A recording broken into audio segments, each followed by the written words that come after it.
Olá, turma! Nesta aula, como vocês perceberam pelo título, iremos estudar os ácidos carboxílicos e os ésteres. Na verdade, como vocês irão perceber, esses compostos classificados como ésteres, tá? Os ésteres, eles são derivados dos ácidos carboxílicos, certo? Então vamos lá.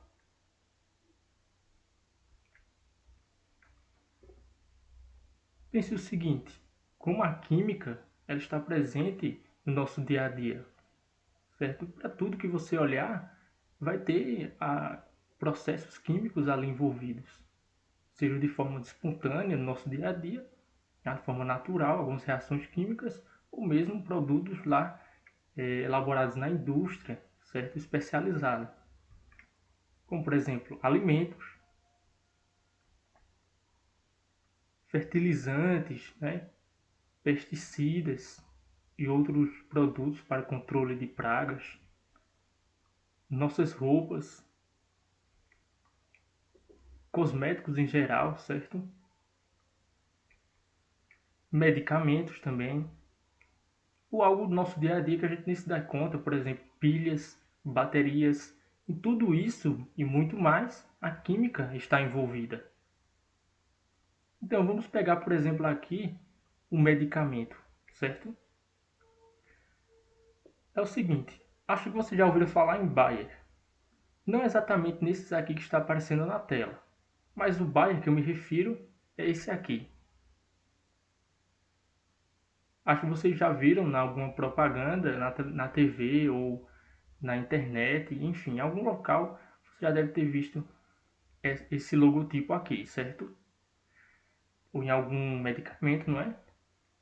Bem, essa empresa, ela, assim como qualquer outra, tem sempre algumas histórias por trás, seja da sua fundação ou mesmo pessoas que trabalharam nessa empresa aí, certo? Então, um dos responsáveis assim por caracterizar essa empresa por diversas pesquisas e alguns descobrimentos bastante interessantes foi o químico alemão Felix Hoffmann, certo?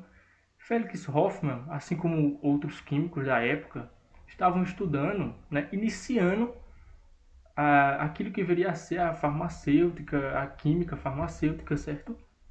Tendo em vista que, naquela época, eles estavam começando a desenvolver medicamentos mais é, potentes, muito mais eficazes, certo? Do que alguns medicamentos, digamos assim, entre aspas, né?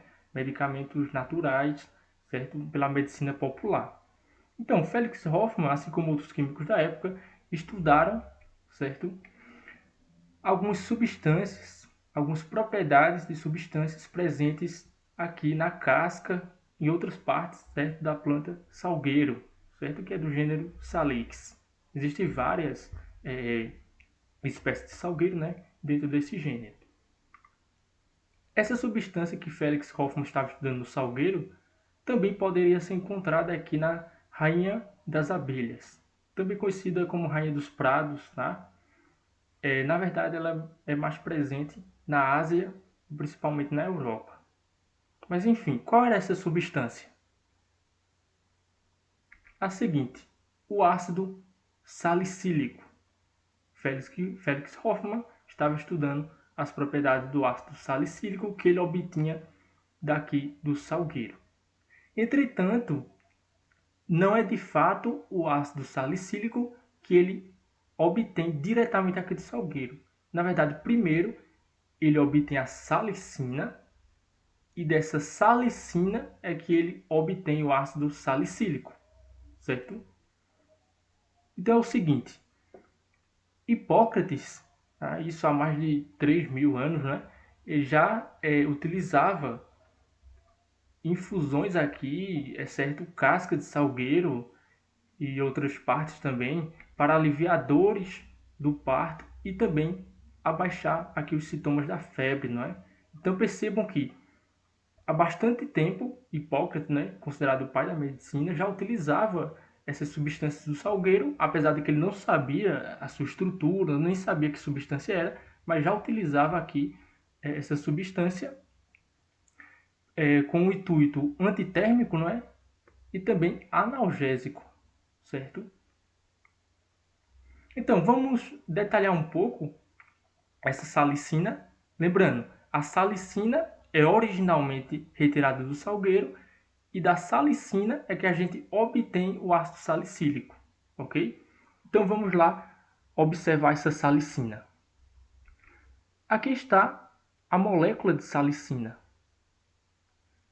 Olha aqui na esquerda onde eu estou mostrando com o laser, certo? Essa parte aqui da esquerda é uma molécula de glicose. Essa outra parte aqui da direita a gente pode observar um anel aromático, né? A gente pode observar um hidroxila também. Aqui a gente pode até dizer, né, que é a função álcool, percebe? Hidroxila ligada a um carbono sp3, né, um carbono saturado. Então a gente tem o álcool. E aqui uma glicose. Apesar dessa glicose, pessoal, a salicina não é uma molécula doce, tá? Que tem aqueles características dos carboidratos, da maioria dos carboidratos, digamos assim. Porque essa parte aqui da direita anula toda essa propriedade da glicose aqui da esquerda, ok? Então, a gente pode decompor, certo? A gente pode decompor essa molécula de salicina em duas partes, tá? Essa parte aqui, glicose, e essa parte com anel aromático, essa hidroxila. Vamos ver como fica. Olha só, glicose, tá? Aqui é a nossa glicose. E essa outra partezinha aqui, que é essa aqui da direita, que a gente vai chamar de álcool salicilado, certo? Por quê?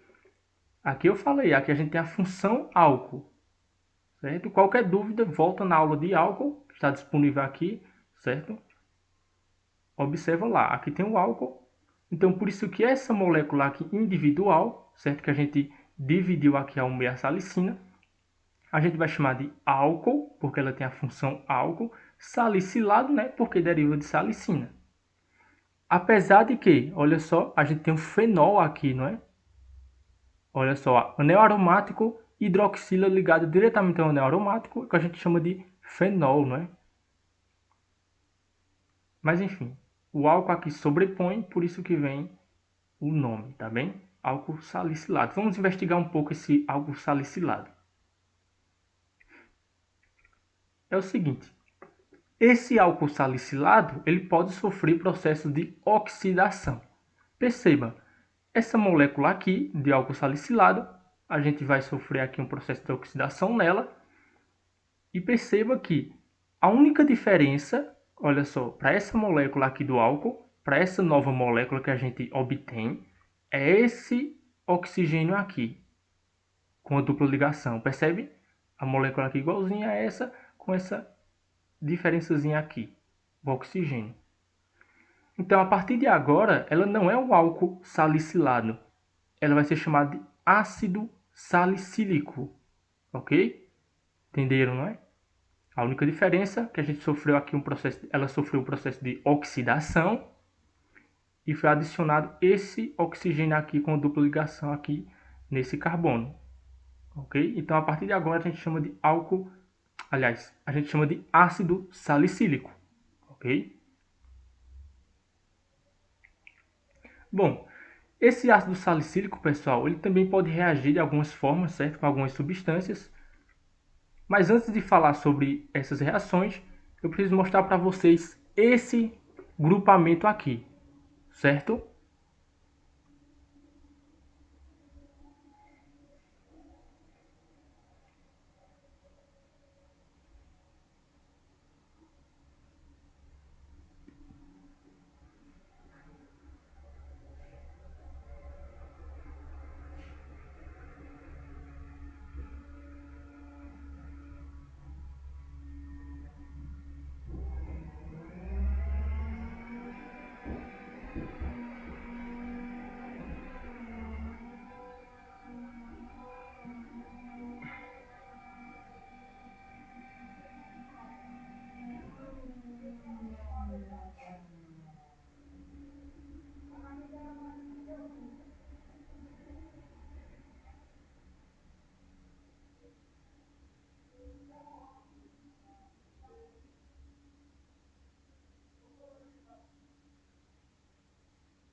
é o que a gente chama de acetil.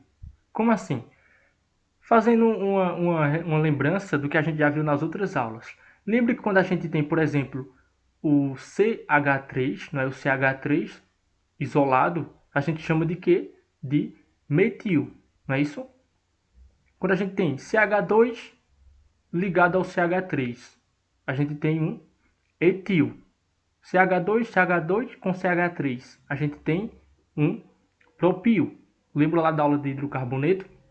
Então, esse grupamento aqui, ele também recebe esse nome especial de acetil. Perceba que ele é um CH3, olha só, um metil, não é? Um carbono aqui, oculto, não é? Dupla ligação com oxigênio, e esse R aqui é a nossa variável, digamos assim. Pode ser uma cadeia aromática ligada aqui, pode ser uma cadeia aberta, longa, curta, enfim. Mas esse acetil é esse aqui, CH3CO, a sua fórmula molecular. É a fórmula aqui estrutural, não é? É representada desse modo, ok? Então iremos continuar. Esse ácido salicílico, pessoal, ele pode reagir aqui, só um exemplo, certo? Com o chamado anidrido acético. Tá? Como você pode observar pelo nome, né? Acético já vem aqui do acetil. Olha, percebe? Esse grupamento e esse outro grupamento semelhante aqui, ó. Certo? Mas enfim, o ácido salicílico, ele reage com essa substância chamada de anidrido acético. E os produtos dessa reação são dois, certo? A gente tem aqui o ácido acetilsalicílico mais ácido acético. Como assim ácido acetilsalicílico? Perceba, aqui a gente tem o ácido salicílico, olha só ele aqui, é a mesma coisa desse aqui, não é? Que a gente tinha no início. Contudo, aqui na direita, nesse carbono, a gente adicionou o quê? Olha só, um acetil. Por isso que o nome dele agora passa a ser ácido acetil salicílico. Perceba que a única diferença para o nosso ácido salicílico do início, a gente retirou o fenol, olha só, não é? A gente retirou o fenol, essa hidroxila aqui ligada ao anel aromático, e aqui nesse carbono, certo? No mesmo plano dessa hidroxila, olha, no mesmo lado dessa hidroxila, a gente adicionou esse nosso acetil. Por isso que ele passa a ser chamado de ácido acetil salicílico. E claro, a gente obtém também o ácido acético, que iremos falar sobre ele um pouco ainda nessa aula. Mas vamos focar aqui no ácido acetil salicílico, tá bem? Então, perceberam como ele é produzido? Foi justamente essa reação aqui que eu mostrei para vocês agora que Felix Hoffmann, né, o químico que trabalhava para a companhia Bayer, aquela empresa, a empresa alemã, não é? Conseguiu sintetizar aqui em laboratório, não é? O ácido acetil salicílico. Bom, vocês já ouviram falar nesse ácido? Se vocês não lembram desse nome, provavelmente vocês conhecem como aspirina. A aspirina é justamente o ácido acetil salicílico, utilizado para dor de cabeça, né, cefaleia, dor nas costas, enfim. Porque ele tem ação analgésica, né, tem ação também anti-inflamatória, antitérmica. Inclusive, a aspirina é um dos medicamentos que foi e ainda é mais utilizado, né, no mundo. O nome da aspirina vem justamente aqui do A, olha, A de acetil, esse espir, né, que vem da espiré umária, que é justamente aquela rainha dos prados, né, que a gente pode obter a salicina, né, para fazer toda essa reação para chegar no ácido acetil salicílico. Então, aspirina vem justamente desses nomes aqui, né, acetil, e também da planta aqui que a gente pode retirar essa salicina. Então percebam que a química, ela de fato a gente pode dizer que mudou o mundo. Assim como outros acontecimentos históricos, a química está envolvida na evolução da humanidade e da sociedade. Perceba que uma molécula química aqui, o ácido acetil salicílico, utilizada como aspirina, né, conseguiu ali ter um efeito muito interessante sobre a medicina. A medicina agora começou a utilizar essas propriedades químicas das substâncias, certo? Passou da medicina popular a essa medicina que a gente conhece hoje, certo? Uma ciência séria e tudo mais, tá bem? Então é só um exemplo de como a química está envolvida no nosso dia a dia e a história também, não é? Dessas substâncias, certo? Algo bem interessante também, voltando agora mais para um exemplo, é aquela ardência que a gente sente na pele quando a gente é picado aqui por uma formiga, certo? Aquelas formigas vermelhas pequenininhas, ou por uma abelha, né? Pode ser Apis mellifera ou outra. Ou mesmo quando a gente toca aqui, né? Na superfície da urtiga dioica, né? Popularmente conhecida como urtiga, a gente sente uma queimação, entre aspas, né? Uma queimação, uma ardência na nossa pele. Por que será que isso acontece? Além disso, nessa aula a gente vai entender um pouco sobre os aromas. Certo? Algumas substâncias químicas, na verdade diversas substâncias químicas, estão envolvidas com o aroma desses produtos. Entretanto, a gente vai ver que os ésteres estão em maior proporção. Tá bem? Então, por exemplo, aqui, ó, aroma sintético idêntico ao natural de mel. Aroma sintético idêntico ao natural. Isso é bastante comum hoje em dia. Você pegar qualquer produto aí na sua casa e olhar, tem grandes chances, né, de ter lá aroma sintético, que são produzidos, né, em laboratório para mimetizar o aroma natural, certo?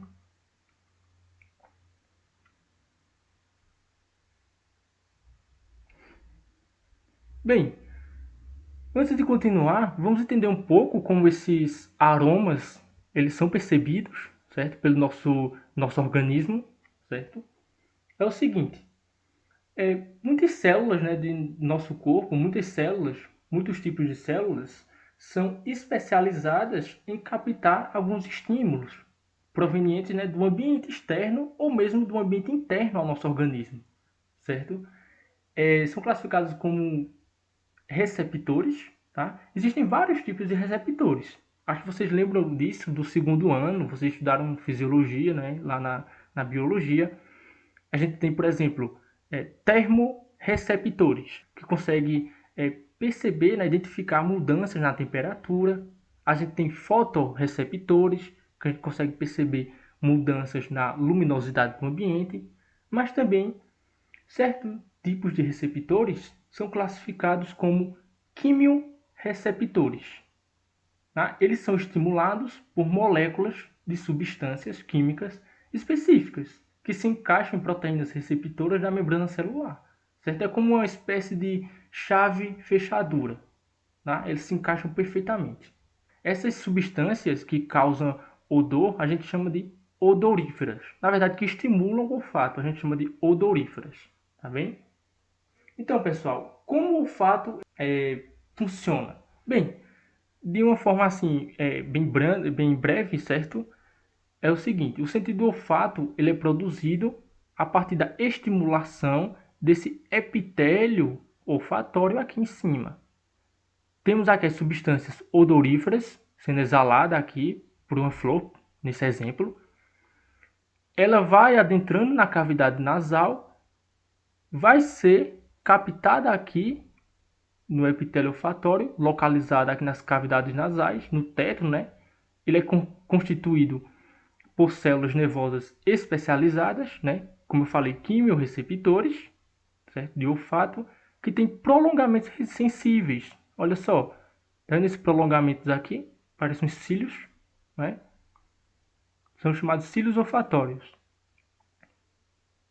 As moléculas dispersas aqui, ó, no ar, ela difunde-se aqui, elas vão ser captadas, tá bem? Pelos prolongamentos, e essas moléculas vão gerar, essas células, né, vão gerar impulsos nervosos que são conduzidos, tá bem? São conduzidos aqui, parece um neurônio, né? São conduzidos lá para o bulbo olfatório, tá bem?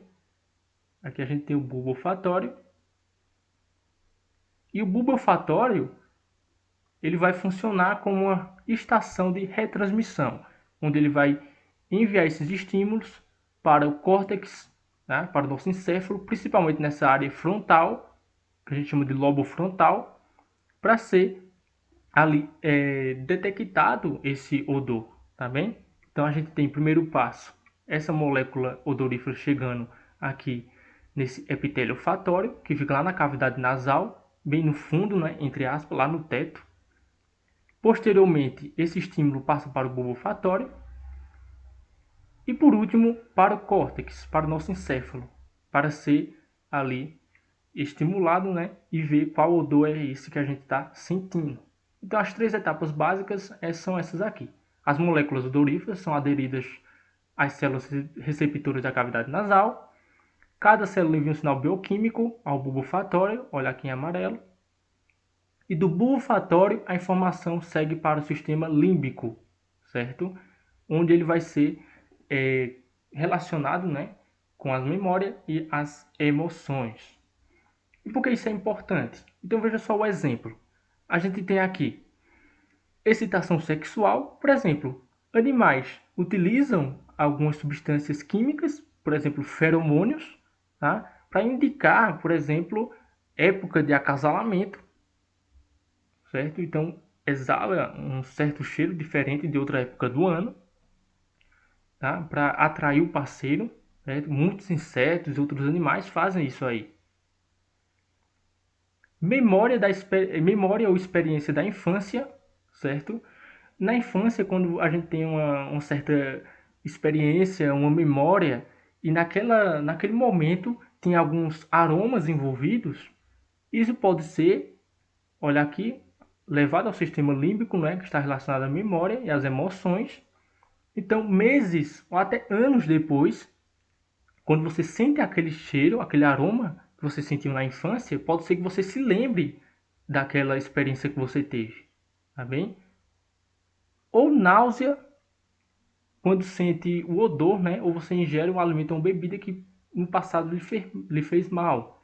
Isso é um mecanismo de defesa, um mecanismo evolutivo, certo? Que muitos biólogos evolucionistas estudam, para dizer que antigamente, por exemplo, os seres humanos mais primitivos, né, conseguirem identificar, diferenciar plantas venenosas, plantas tóxicas de plantas comestíveis, carne estragada que a gente não poderia consumir, certo? Então, esses três exemplos aqui estão intimamente ligados à química, à bioquímica e também à evolução dos seres humanos, tá bem? Então iremos continuar nossas funções orgânicas oxigenadas, tá bem? Essas aqui a gente já estudou em aulas passadas, não é? Hoje iremos estudar os ácidos carboxílicos e os ésteres, tá bem? Começando por definição, passando por classificação, posteriormente a nomenclatura e por último alguns exemplos desses ácidos carboxílicos primeiros. Então, o que é um ácido carboxílico? A gente pode dizer que são substâncias orgânicas que apresentam em sua estrutura o grupo carboxila. Mas o que é uma carboxila? Eu acho que vocês lembram de carbonila, não lembram? Que é um carbono realizando dupla ligação com oxigênio. Vocês lembram de hidroxila, que é um oxigênio, né, e um hidrogênio. Então, a junção desses dois, a gente tem a carboxila, certo? Inclusive o nome, né? Carbo e xila, a gente forma carboxila. Mas vamos ver a estrutura dessas substâncias aí, né? Na verdade, desses grupos, né? Para a gente entender melhor. Observe.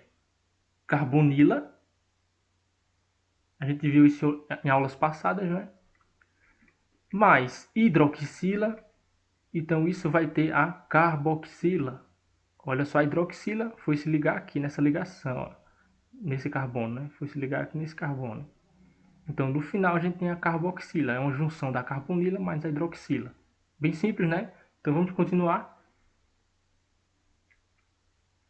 Olha só alguns exemplos aqui de ácidos carboxílicos. Olha só, a carboxila, sempre ela se mantém, obviamente, né, para caracterizar essa função. E o único que pode ser variável é esse aqui em pretinho, né? Aqui a gente tem hidrogênio, a gente tem o CH3, o metil. Né? Aqui a gente tem duas carboxilas, né? Um na extremidade esquerda, outro na extremidade direita.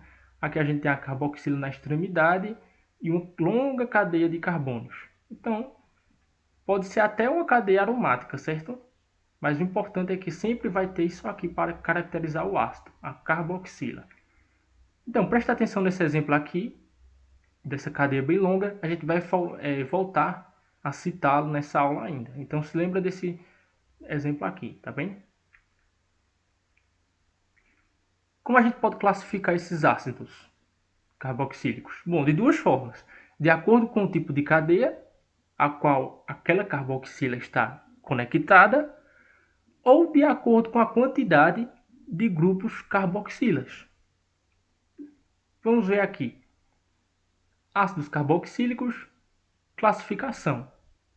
De acordo com o tipo de cadeia e também de acordo com a quantidade de carboxilas. De acordo com o tipo de cadeia, pode ser aberta, um ácido carboxílico aberto, né? Alifático, sinônimo de aberto.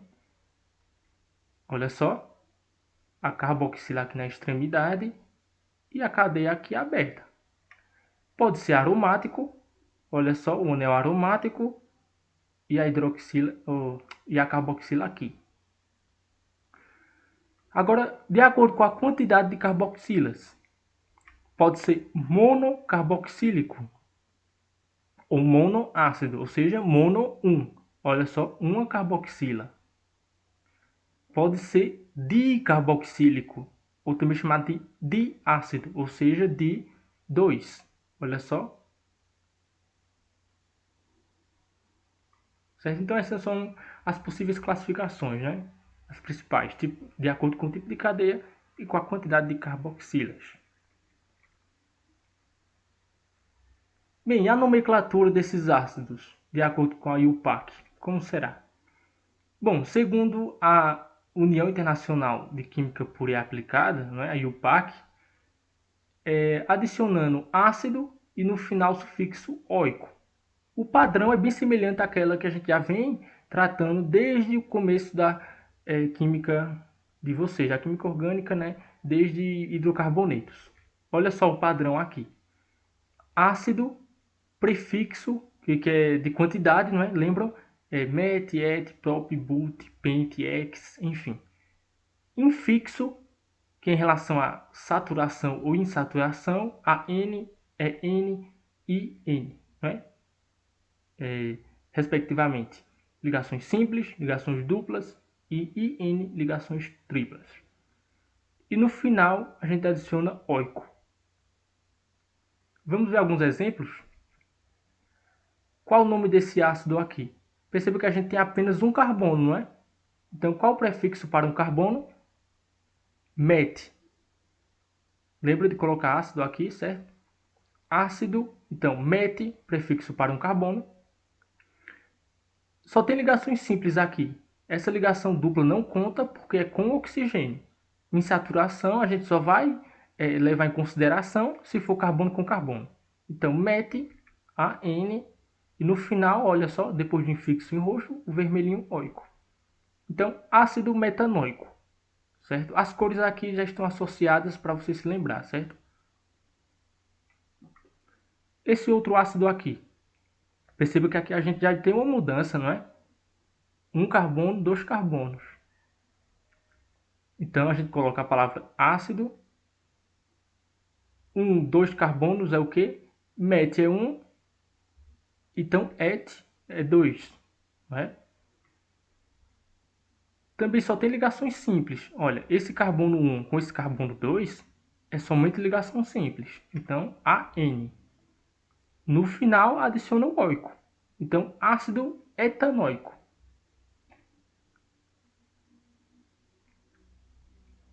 Outro exemplo aqui. Quantos carbonos a gente tem aqui na cadeia principal? 1, 2, 3. Outro detalhe. Percebeu que o carbono 1 assim como lá no aldeído, né, é sempre o carbono aqui próximo à função, né, ao grupo carboxila. Olha só, 1, 2, 3. Então, ácido, 1, 2, 3, qual o prefixo? Prop, não é? Prop. Esses três carbonos estão fazendo ligações simples um com o outro, então AN, e no final oico, então ácido propanoico. Esse outro exemplo aqui, ó, 1, 2, 3, 4 carbonos. Então coloca ácido, prefixo para 4 é but. Infixo, olha, 1, 2, 3, 4, a gente só tem ligações simples entre esses 4 carbonos. Então, ligações simples AN. Oico no final. Então, ácido butanoico. Mais outros exemplos. Carbono 1, 2, 3, 4, 5. Então é o seguinte, coloca pausa e coloca aí a nomenclatura desse ácido, certo? Faça aí no caderno. Então vamos lá. A gente tem aqui ácido 1, 2, 3, 4, 5. Qual o prefixo? Pente. Esses carbonos na cadeia principal realizam ligações simples. Então, AN. No final, oico. Certo? Então, o que conseguiu fazer é ótimo, ótimo. Então, vamos lá. Para esse próximo exemplo. Esse próximo exemplo, logo de cara, vai ter uma ramificação, né? Perceberam? Carbono 1, 2, 3, 4, 5. Então, a gente colocar a palavra ácido, não é? 5, qual o prefixo? É pente. Mas perceba que no carbono 2, a gente tem uma ramificação. Essa ramificação é do tipo metil, não é? Então, a gente coloca 2 metil. Agora sim, a gente coloca o prefixo, que é pente. Também na cadeia aqui só tem ligações simples, AN. E no final, oico. Ácido 2-metil pentanoico.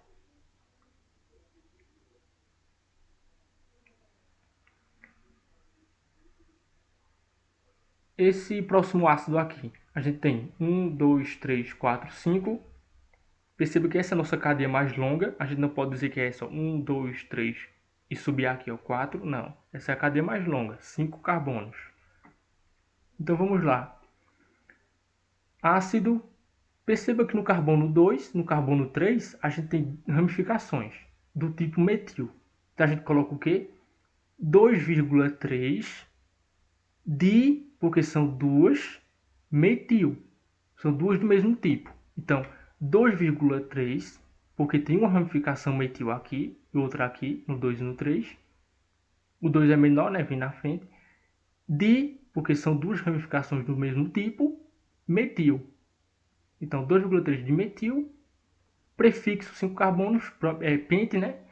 AN, porque só tem ligações simples nessa cadeia principal. No final, oico. Então, ácido 2,3 dimetilpentanoico. Esse próximo exemplo aqui. Ácido, tem aqui, ó, 1, 2. Então, qual é o prefixo? Et. Só tem ligações simples, ó, nesse carbono e nesse carbono. Novamente, ligação dupla com oxigênio não considera insaturação. Então, AN. Ué, mas de onde veio esse O aqui? Calma, daqui a pouco eu digo de onde ele veio. Sufixo. Não é o oico? Mas perceba que a gente tem um aqui carboxila, outra carboxila aqui. Então, por isso que a gente tem que colocar, dioico. Oico, né, porque aqui a gente já sabe que é o sufixo. Di, porque são dois. Olha só, duas carboxilas, uma aqui na direita, uma aqui na esquerda, outra aqui na direita. Esse O, como vocês sabem, né, em outras aulas eu falei isso, a IUPAC recomenda colocar, recomenda não, né, uma norma da IUPAC, colocar aqui depois da insaturação e antes do sufixo, quando esse sufixo iniciar por consoante.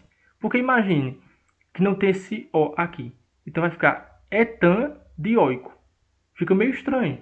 Então fica etanodioico, certo? Então a única diferença é que esse O você adiciona sempre que o sufixo começar com D não, com uma consoante, que nesse caso aqui é dioico, certo?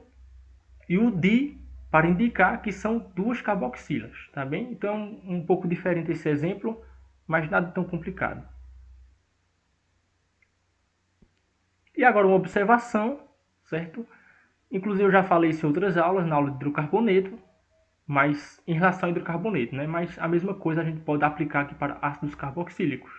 Perceba que tudo aqui a gente pode ocultar para ficar mais limpa a imagem. Olha só, perceba que a gente pode ocultar esses carbonos, esses hidrogênios desse modo. Lembra que a gente fez com os hidrocarbonetos? Não é? A gente pode ainda simplificar de uma fórmula molecular. Perceba que aqui a gente tem 17 carbonos. Se você contar, não é? A partir daqui, cada pontinha, não é? A gente tem 17. Até chegar nessa aqui, certo? Essa aqui vermelhinha é o carbono, que é esse. 2 oxigênios e esse hidrogênio aqui, tá bem? Isso aqui é interessante porque às vezes tem alguns ácidos carboxílicos, que a gente chama de ácido graxo, que são extremamente longos. Então, para não ocupar tanto espaço no livro, no caderno, enfim, no vídeo, a gente pode escrever desse modo ou desse modo aqui. Para não escrever desse jeito aqui. Bem, aqui tem alguns exemplos de ácidos, tá bem? De alguns ácidos carboxílicos, alguns ácidos orgânicos, né? Também são chamados. Por exemplo, o naturalista John Way, certo? Um naturalista inglês, ele verificou a presença de ácidos na formiga aqui, na Formica rufibarbis, certo? Essa formiga que é justamente aquela que quando pica a gente, não é? Alguns gêneros também de outras formigas já acontece isso, que fica aquela ardência na pele. Então o naturalista aqui John Way foi observar que comportamento era esse. E ele conseguiu identificar o ácido fórmico nessas formigas. Na verdade, o ácido metanóico, não é? Aquele que a gente nomeou ali anteriormente nos exemplos. Contudo, ele é popularmente conhecido como ácido fórmico. Como você pode deduzir, né? Fórmico justamente vem aqui de fórmica, vem de formiga, né? Onde John Way primeiramente conseguiu obter esse ácido. Mas o nome UPAC fica ácido metanóico, certo? Bom, o ácido metanóico ele pode ser obtido dessas reações aqui. O hidróxido de sódio, que é uma base inorgânica, né? Acho que vocês estudaram isso no primeiro ano, vocês lembram, não é? Hidróxido de sódio com monóxido de carbono. Então a gente obtém o chamado metanoato de sódio. Essa é a primeira etapa. Hidróxido de sódio mais monóxido de carbono. No final a gente obtém aqui em temperatura e pressão adequadas o metanoato de sódio. Esse metanoato de sódio a gente vai reagir ele com ácido sulfúrico concentrado, tá bem? Ácido sulfúrico concentrado. E como produto dessa reação do metanoato de sódio com ácido sulfúrico, a gente obtém o ácido metanóico, o nosso ácido fórmico, mais sulfato de sódio. Tá bem? Então, olha o nosso ácido aqui. Essa reação aqui é bastante utilizada ainda hoje em dia, certo? Com outras derivações, claro, mas algumas empresas ainda utilizam essa reação básica aqui de hidróxido de sódio mais monóxido de carbono até chegar no ácido metanóico. O ácido metanóico que é utilizado como solvente, na fabricação de tintas e como principalmente mordente no curtimento de couro. Tá? Mordente é fixador. Tá? Bom, essa reação aqui, na verdade, ela foi elaborada por Marcellin Berthelot, mas o primeiro químico que sintetizou em laboratório foi Joseph K. Lusac. Acho que vocês lembram do segundo ano, né? A gente vê bastante o Quei-Lussac nas transformações que envolvem gases, né? Mas enfim, essa reação aqui, padrão, né, foi desenvolvida aqui por Marcelin Berthelot.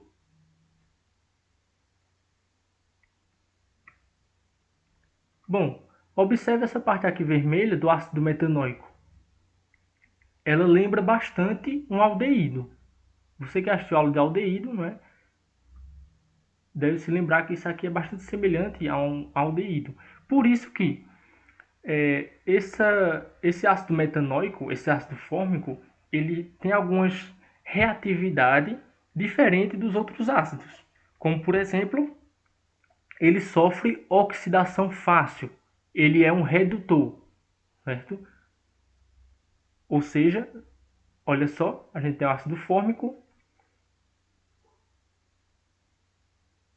sofrendo oxidação na presença, claro, aqui de permanganato de potássio, que é essa primeira substância aqui, ou dicromato de potássio, que é essa outra aqui, se decompondo aqui em água e também CO2, dióxido de carbono.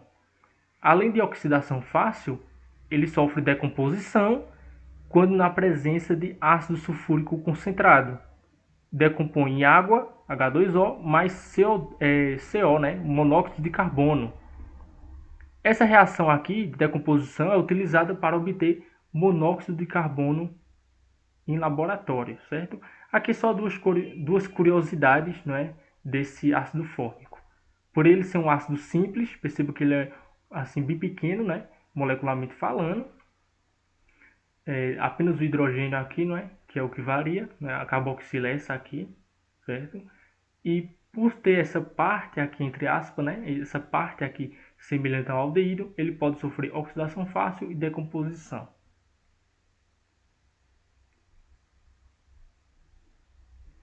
Acho que vocês já ouviram falar também em ácido acético, não é? Que é o nosso ácido etanóico pela nomenclatura IUPAC. O ácido etanóico presente no vinagre foi primeiramente sintetizado, não é, em laboratório e tudo mais, em alguns processos, pelo alemão Hermann Kolbe, certo? Inclusive, o Hermann Kolbe, pessoal, também está envolvido na produção do ácido acetil salicílico antes de Felix Hoffmann, certo? Então, Hermann Kolbe também produziu o ácido acetil salicílico, mas posteriormente o Felix Hoffmann, que eu falei no início da aula, também obteve, fez alguns experimentos e também patenteou, não é, junto com a Bayer e outras empresas, tanto alemã quanto norte-americanas, né, lá dos Estados Unidos. Enfim, o ácido etanóico, que é o ácido acético, né, mais conhecido como ácido acético, que está presente no vinagre. Esse acético, pessoal, esse A acético aqui vem justamente de acetum. Acetum quer dizer é um azedo, certo? Em latim, tá bem? Por conta obviamente, né, do sabor característico do vinagre, né? Bom, o vinagre que pode ser obtido, o vinagre não, né? O ácido acético, né, que está presente no vinagre, pode ser obtido pela reação aqui de algumas bactérias, tá? Principalmente do gênero Acetobacter, que nesse caso está sendo representado por Acetobacter aceti, ou bactérias do gênero Clostridium, né? No caso aqui o Clostridium acetobotulínico. Mas também pode ser obtido por Mycoderma aceti no processo de fermentação, certo? Olha só, etanol, que é um álcool, não é? Com oxigênio, né? No processo de fermentação, a gente obtém o ácido etanóico, que essa reação é catalisada por uma enzima, justamente a enzima presente no Mycoderma aceti, que é uma levedura, que é a enzima chamada de álcool oxidase, ou seja, vai oxidar esse álcool, né? Esse álcool aqui, etanol, produzindo ácido etanoico, ou seja, como ele é derivado do etanol, então ácido etanoico, a nomenclatura IUPAC, mais conhecido como ácido acético, claro, e água no final também, ok? Então esse processo de fermentação, que foi justamente o que Louis Pasteur observou na contaminação de vinhos lá na França, né, onde ele foi chamado para estudar isso, identificar qual era o problema. Isso aí eu acho que vocês lembram do primeiro ano de biologia que tem esse conteúdo, não é? Mas aqui só citando novamente para vocês relembrarem, tá bem? Então Pasteur observou que, na verdade, a contaminação por vinagre no vinho era por algumas leveduras, tá? Mycodermacete, outras leveduras e algumas outras bactérias, tá? No processo de fermentação. Bom, o ácido acético pode ser obtido também pela carbonilação do metanol. Carbonilação, certo? O metanol vai reagir com monóxido de carbono em temperaturas adequadas, certo? Produzindo aqui o ácido etanóico, né? Nosso ácido acético. Outra forma de obter o ácido acético, tá? Além da fermentação e da produção, né, enzimática lá de algumas bactérias, de algumas leveduras. Bom, os ácidos carboxílicos também são utilizados na fabricação de fibras têxteis, junto com outros compostos, claro, né? Solvente, cosméticos, tá? Perfumes principalmente, algumas substâncias pesticidas, né? Biopesticidas, certo? Protetores solares, inclusive, como por exemplo o ácido 4-aminobenzoico. Esse ácido 4-aminobenzoico foi um dos primeiros a serem utilizados como protetores solares, tá bem?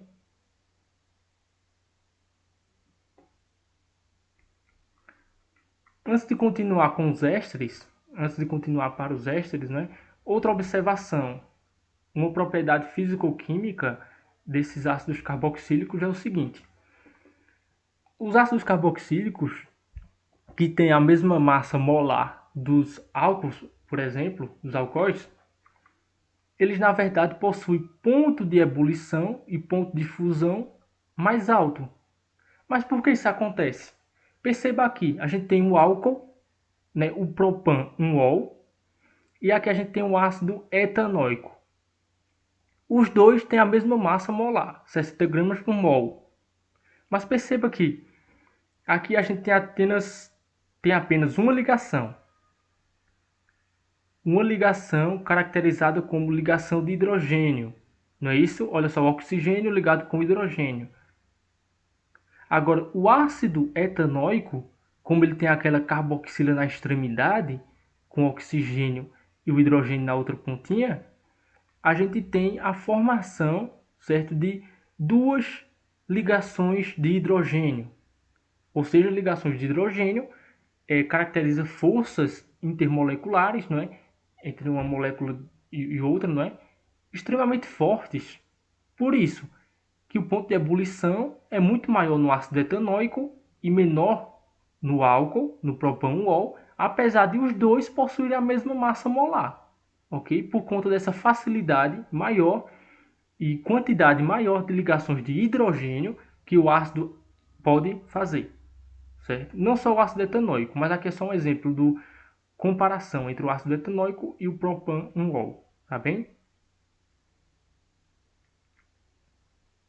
Bem, e os ésteres? Vamos iniciar agora. Qual a definição assim adequada para um ésteres? A gente pode dizer que são compostos formados pela troca do hidrogênio presente na carboxila dos ácidos carboxílicos por um grupo alquila ou arila. Como assim? Olha só, parece um pouco complicada essa definição, mas garanto a você que é simples. A gente tem a carboxila, que a gente acabou de ver bastante nessa aula. Perceba que pela troca do hidrogênio presente na carboxila dos ácidos carboxílicos por um grupo alquila ou arila. Ou seja, a gente vai substituir esse hidrogênio, olha só, vamos retirar esse hidrogênio, tá bem? E aqui no lugar desse hidrogênio, vamos colocar um grupo alquila, né, que é uma cadeia carbônica. Olha só, vamos colocar aqui uma cadeia carbônica. Pode ser curta, pode ser longa. Então, perceberam? Agora sim a gente tem a formação do grupo funcional dos ésteres.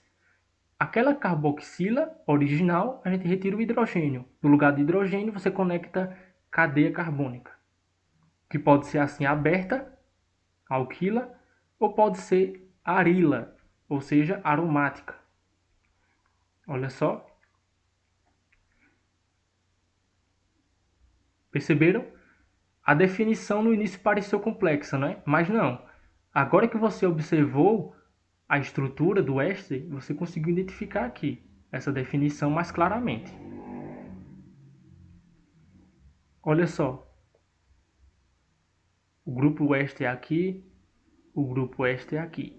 Não confundir esse oxigênio entre esse carbono e entre esse carbono com o éter, não é? Lembra que o éter é caracterizado pelo oxigênio entre átomos de carbono. Se a gente tivesse aqui, ó, apenas uma ramificação, de fato aqui seria um éter. Mas perceba que aqui a gente tem oxigênio, dupla ligação com o carbono e aqui ligação com o oxigênio. Então aqui é um éster e não éter, tá bem?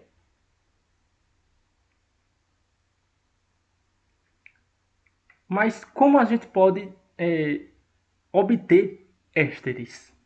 Bem, os ésteres são basicamente formados a partir de reações entre ácido carboxílico, olha só, ácido carboxílico aqui, e álcool. Claro que existem muitos métodos de se obter éster, contudo aqui é a principal método de obtenção dos ésteres, tá bem? Por isso que eu estou mostrando para vocês. Álcool, ácido carboxílico mais álcool, no caso aqui o etanol e ácido etanóico, como exemplo, a gente obtém, certo? Na presença de íons e na presença de ácidos, pode ser o ácido sulfúrico, o ácido fosfórico, a gente obtém o éster. Perceba que essa parte aqui em azul é justamente essa aqui em azul. Essa aqui em vermelho é justamente essa aqui em vermelho, que se refere ao álcool. Essa parte em azul se refere ao ácido carboxílico. Então perceberam que essa parte que tem a dupla ligação com o oxigênio, do éster, né, óleo éster, sempre vai ser relacionado ao ácido carboxílico. Essa parte que fica com o oxigênio, sozinho aqui, mais aberto, é justamente a parte que se refere ao álcool, tá bem? Além do éster, o que a gente vai produzir mais nessa reação? Observa, ácido carboxílico, essa hidroxila a gente perdeu, olha só, não existe ela aqui. Aqui no álcool a gente continuou com o oxigênio aqui em vermelho, mas perdeu o hidrogênio. Então faz a conta, H com esse H2, com esse oxigênio, H2O. Então a gente vai produzir água. Então é isso, pessoal. A reação entre ácido carboxílico e álcool, a gente vai obter éster mais água, ok? Então, essa reação é reação de esterificação. Perceberam? Então, a gente pode atualizar essa definição. A definição é um pouco mais elaborada, mais correta de éster, seria a seguinte. São compostos produzidos a partir de reações catalisadas por íons H+ e OH-, não é? Entre ácidos carboxílicos e alcoóis em uma reação denominada esterificação, caracterizado pela troca do hidrogênio presente na carboxila dos ácidos carboxílicos por um grupo alquila ou arila. Olha só, a gente substituiu o hidrogênio por esse grupamento aqui. Então perceba, ácido carboxílico mais álcool dá origem a éster e água. Essa partezinha com a dupla ligação vem originária daqui, né? Essa partezinha aqui azul é originária do ácido carboxílico, essa partezinha aqui em vermelho é originária do álcool, tá bem?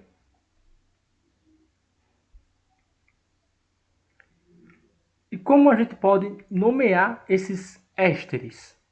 Obedecendo a seguinte estrutura: prefixo mais infixo mais O mais ato e posteriormente, quando a gente coloca D, certo? O grupo mais A. Mas como assim? Esse grupo e esse ato aqui? Perceba o seguinte, essa parte aqui da nomenclatura vem do ácido carboxílico de origem. Lembra? Este não é formado por reação de ácido com álcool? Então, essa parte aqui da nomenclatura do éster é de acordo com o ácido carboxílico que deu origem a ele. E essa parte, grupo mais A, é do álcool de origem. Mas como assim grupo? Por exemplo, ácido metanol. Qual é o grupo dele? É o MET. Ácido metanol, qual é o grupo dele? MET. Ácido etanol, qual é o grupo dele? ET. Certo? No caso vai ser, respectivamente, metil e etil. Então perceba que agora a gente pode associar mais facilmente. Veremos aqui alguns exemplos, tá bem? Para ficar bem claro isso aqui. Mas lembra, até o átomo é do ácido carboxílico. E a partir grupo mais A é do álcool de origem. Por exemplo aqui. Lembra, qual é a parte que corresponde ao álcool aqui? Essa aqui. Essa que tem a dupla ligação corresponde a quem? Ao ácido carboxílico. Então, o prefixo não começa com ácido carboxílico, entre aspas. Então, qual é o prefixo aqui? 2. Então, et. Um infixo em relação à insaturação ou saturação. Só tem ligações simples nessa cadeia, né? Então, é o que? AN. Coloca O, ato, etanoato. Aí você coloca D, o grupo mais A. Esse grupo, eu não disse que se refere ao álcool? Então, o álcool, entre aspas, né, está aqui. O ácido carboxílico aqui na esquerda, o álcool aqui na direita. Qual é esse grupo aqui, pessoal? Depois do oxigênio, olha, tem CH3 aqui oculto, não é? Então, é o que? Metil. O grupo desse álcool é o metil. E no final, A. Então, etanoato de metila é o nome desse éster. E esse outro exemplo aqui, vê só. Prefixo é da parte que deu origem, né? De que veio originária, né, do ácido carboxílico. Então, 2 carbonos. Então, et. Só tem ligações simples. AN, O. Colocar aqui ato. Coloca D. O grupo, que é esse aqui agora, que veio do álcool. carbono, 2. Né? Aqui tem oxigênio ligado a um carbono e esse carbono a outro carbono. Então, 2 carbonos é o que? Et. Ou seja, é o etil. E no final, coloca A. Etanoato de etila. Aqui, pessoal. Qual a parte que corresponde ao ácido carboxílico? A da esquerda. Lembrando, todos os exemplos aqui vão ser na esquerda, né? Mas pode ser que esteja na direita. Então, não é sempre esquerda ou direita. Você vai identificar por essa dupla ligação aqui, tá? Essa parte aqui, ácido carboxílico. E essa parte aqui do oxigênio sozinho é o álcool, certo? É que veio do álcool, né?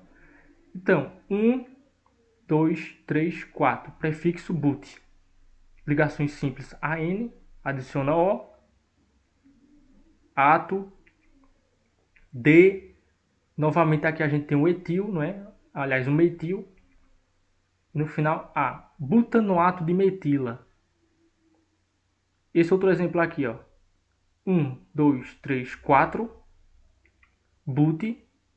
Ligações simples AN, mais O, mais ato. Agora, a parte do álcool.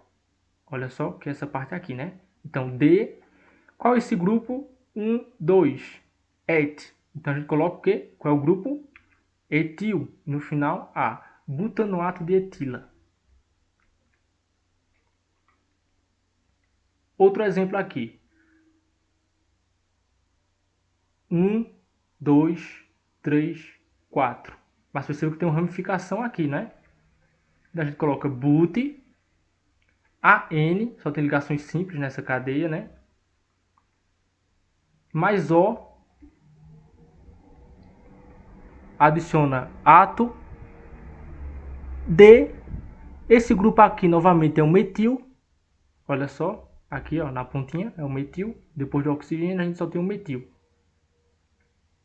E A. Não se esquece da ramificação, ou seja, 1, 2, 3. No carbono 3 a gente tem o metil. Então, 3-metil butanoato de metila. E aqui, pessoal, essa parte aqui, ó, da dupla ligação é do ácido carboxílico de origem. No caso, o ácido benzoico, não é? Olha só. Então a gente coloca benze, O. Não precisa colocar um infixo nesse caso especial do benzeno, porque a gente não vai indicar a insaturação aqui do benzeno, não é? Então, benzoato,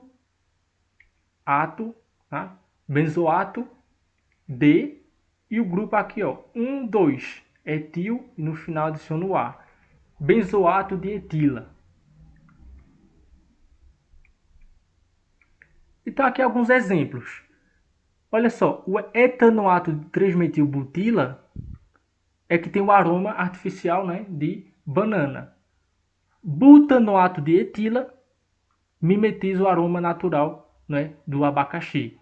Mesma coisa com etanoato de benzila, flores de jasmim. Etanoato de etila, a gente falou logo no início, né? O primeiro exemplo acho que foi esse, ou o segundo. Etanoato de etila, o aroma aqui semelhante à maçã. Os ésteres são bastante associados aos aromas, tá? Lembrando que o aroma também pode ser devido a álcool, ácido carboxílico, terpenos, enfim. Mas os ésteres geralmente estão associados porque são bastante utilizados na indústria para esses aromas artificiais, tá bem? Hoje em dia existem mais de 6.000 moléculas aromáticas e muitas delas são ésteres.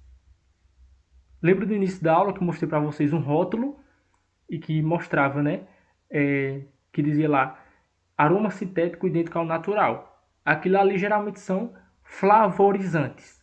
Flavorizante, que vem do inglês flavor, que quer dizer sabor, não é? Quer dizer aroma.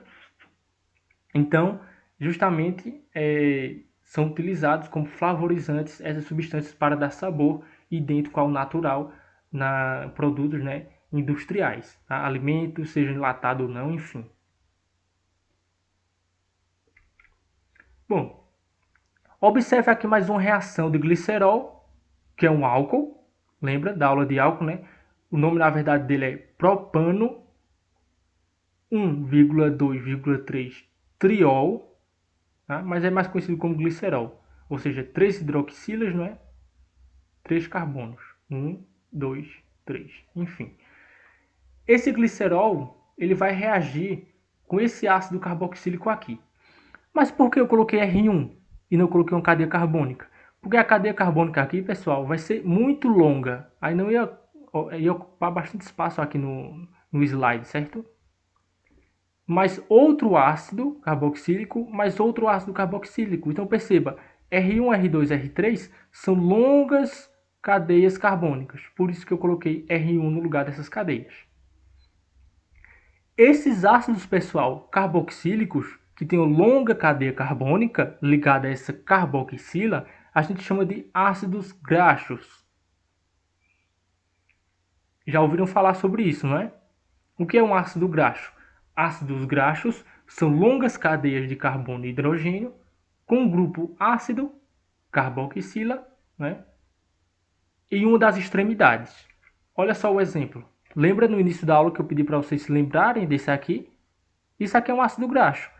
Na extremidade a gente tem a carboxila e uma longa cadeia de carbonos e hidrogênios conectados a ela. Ok?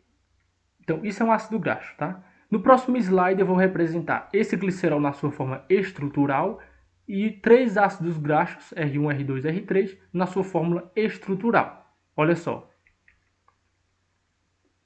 Mesma coisa do slide anterior, só está na fórmula estrutural. Aqui é o glicerol, olha só, 1, 2, 3. Então, prop, né? 1, 2, 3, 3 hidroxilas aqui. Então, 1,2,3 triol. Então, aqui a gente tem o propano triol, 1,2,3 triol, né? Mais conhecido como glicerol. E aqui nossos ácidos graxos. Perceba, olha aqui na extremidade a carboxila e a longa cadeia de carbonos e hidrogênios. Mesma coisa aqui, certo? Lembram que na formação de um éster, essa hidroxila da carboxila vai reagir aqui com o hidrogênio do álcool, não é? Da hidroxila do álcool. Hidroxila da carboxila reage com o hidrogênio da hidroxila do álcool. Olha só. Essa reação vai liberar o quê? Água, H2O. E como é uma reação de síntese que a gente está produzindo, isso é chamado de síntese por desidratação. Mas como assim? Não está formando água? E por que está desidratando? Mas a química tem essas peculiaridades.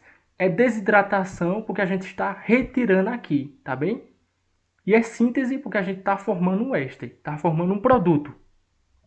Então, essa reação é chamada de síntese por desidratação, tá bem? No próximo slide também a mesma coisa do slide anterior. O ácido carboxílico, de uma forma mais resumida, lembra que eu mostrei para vocês que a gente pode condensar, não é? Carboxila e a cadeia aqui, sendo representada por R1, R2 e R3. Nosso álcool aqui na sua fórmula estrutural, um pouco mais condensado, já que os hidrogênios estão aqui bem arrumadinhos e não aqui, né? Olha só, hidroxila da carboxila reagindo com a hidrogênio da hidroxila do álcool. Qual é o resultado disso? Olha aqui. Não tem nada de complexo aqui não, pessoal. Não precisa ficar assustado com isso. Olha só. Tudo que tem aqui em cima é esse aqui de cima. Esse aqui do meio, esse aqui do meio, esse aqui no final, esse aqui, ó, essa parte aqui, é tudo essa aqui embaixo. Com exceção, claro que a gente tem que cortar isso aqui que a gente utilizou. Então, por exemplo, deixa eu colocar aqui. Retirando isso, claro, aqui em amarelo, tá bem? Que a gente reagiu para liberar a água, ok? Esse aqui também, a gente não vai contabilizar ali em azul, tá bem? E nem isso aqui. Se a gente retirou, então não pode colocar lá, tá? Isso aqui vai formar água no final, não é? Síntese por desidratação. Lembra do primeiro exemplo, logo no início do que eu falei de éster. Olha só, um carbono, 2 carbonos restaram aqui em cima. Então, um carbono, 2 carbonos. Um oxigênio aqui, outro oxigênio aqui. Então, 2 oxigênios. Quantos hidrogênios? 2. Olha, 2. O R1, olha só o R1. E aqui embaixo a mesma coisa, R2 aqui. Esse R2 é a nossa cadeia, tá? Só para não ocupar espaço aqui. Carbono, carbono. Olha só, carbono, carbono. Um hidrogênio, olha aqui. Um oxigênio, outro oxigênio, olha aqui, olha aqui. Beleza? Então a gente retirou somente a água, né? 3 moléculas de água a gente formou por síntese por desidratação. Então, pessoal, o que é que isso tem a ver com o éster?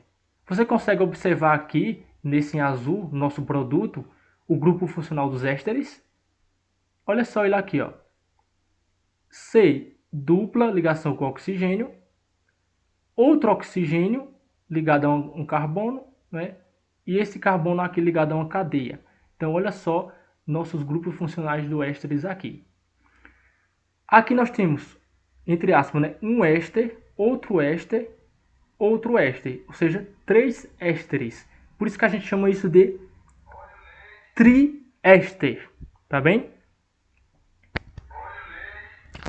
Mais conhecido como triacilglicerol ou triglicerídeo, por exemplo, tá bem?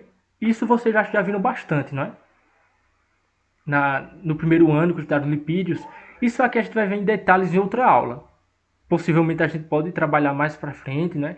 Alguns compostos orgânicos lipídios, mas é bom vocês se lembrarem disso. Essa reação aqui é muito importante para a gente entender ácidos graxos, entender lipídios, certo? E alguns ésteres um pouco mais complexos. Mas espero que vocês tenham entendido essa reação, tá bem? Qualquer dúvida, certo? Podem mandar aqui nos comentários ou por e-mail, enfim, fique à vontade. Eu vou ter o maior prazer de responder a vocês. Então, pessoal, em relação à nossa aula de ácidos carboxílicos e ésteres, por enquanto é só isso. Em outras oportunidades voltaremos a falar um pouco mais sobre essas funções, porque é bastante coisa para falar sobre elas. Então a gente não pode colocar apenas em uma aula, tá bem? Então eu espero que vocês tenham aproveitado. Novamente, qualquer dúvida pode mandar por e-mail, meu e-mail aqui na tela, tá bem? Pelo WhatsApp, pelo grupo da turma, na plataforma do Google. Fique à vontade pelo meio que você escolher. Eu vou ter o maior prazer de retirar a dúvida de vocês. Então até mais, pessoal. Bons estudos. Até a próxima.